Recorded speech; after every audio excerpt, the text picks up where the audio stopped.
Salut, je suis Camille Bagzinski, artiste peintre, et je suis au Popmon Festival.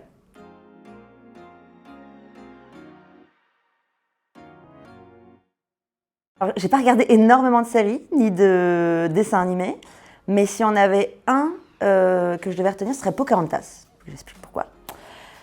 Alors ce serait Pocahontas parce que c'est l'histoire d'une femme forte qui se bat pour sa culture et qui aussi découvre l'amour, qui se bat pour ses convictions, qu'elles soient culturelles ou amoureuses. Et c'est quelque chose qui m'a beaucoup inspirée. Et en plus, il y a des super chansons. Donc vraiment un super dessin animé. C'est Britney Spears, mais en fait c'est l'image qui était construite autour d'elle. Parce qu'en fait, les célébrités, c'est aussi ce qu'on renvoie, donc c'est très fictif finalement. C'est l'image qu'on envoie aux gens.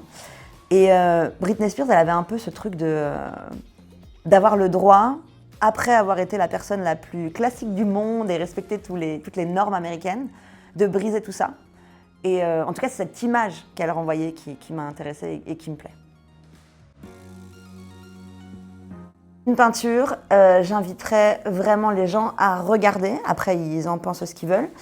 Une œuvre qui est une œuvre d'un homme, mais qui représente une femme, qui est l'œuvre d'Autodix, où il représente une journaliste.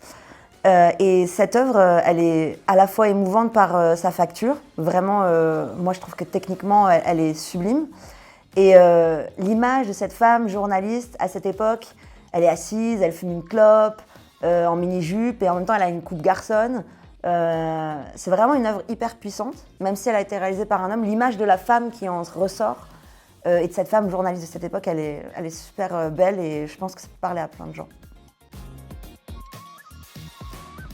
J'ai eu la chance, donc, avant cette édition, de rencontrer Céline Bagot et qui, elle, quand on s'est rencontrés, m'appelait peintresse tout de suite. Et moi, j'étais assez fermée à l'idée de me faire nommer comme peintresse. Et ça m'a beaucoup questionnée sur comment je me positionnais moi dans l'histoire de l'art, sur ma culture par rapport à l'histoire de l'art. Et aujourd'hui, même si ça reste complexe d'accepter un terme qui se définit par le genre, j'accepte ce terme-là et je me définis parfois comme peintresse, même si majoritairement artiste peintre. Et ça m'a permis de me rendre compte qu'en fait j'avais une culture qui était très masculine, puisque pourquoi est-ce que j'avais envie d'être peintre ? C'est parce que tous les livres et toutes les images que j'avais de l'histoire de l'art, moi je me souviens encore de ce cadeau que j'ai reçu quand j'avais 11 ans, qui était un calendrier avec toutes les 100 plus grandes œuvres par jour, et il n'y avait que des mecs. Donc en fait j'avais envie d'être un grand peintre. Et ce qui est trop cool, c'est que cette édition par exemple, elle me permet de me dire j'ai envie d'être une grande peintresse et d'être dans les livres du futur par les nouvelles générations qui feront des livres, les 100 plus grands peintres et peintres. Donc voilà, c'est trop cool. Moi, je fais une exposition qui est à la Maison commune du Chemin Vert, qui s'intitule Self-Fiction, qui est basée sur le principe de participer. C'est-à-dire qu'au départ, j'ai reçu des selfies que des gens ont pris d'eux-mêmes dans la glace. Donc déjà, ils ont choisi leur image. Après, ils m'ont autorisé à les peindre, donc ils ont un peu lâché prise sur leur image.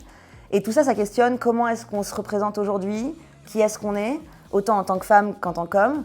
Et c'est tout un questionnement autour de l'identité. Et je pense que cette exposition, pour moi, le petit plus qu'elle a, après c'est la mienne, donc bien sûr je l'aime, c'est qu'elle est participative et que même aujourd'hui, elle re-questionne les gens, puisqu'il y a des questions auxquelles il faut répondre, il faut interagir avec les œuvres pour soi-même se questionner sur son identité et comment est-ce qu'on se présente au monde. Ce qui est une question compliquée en vrai.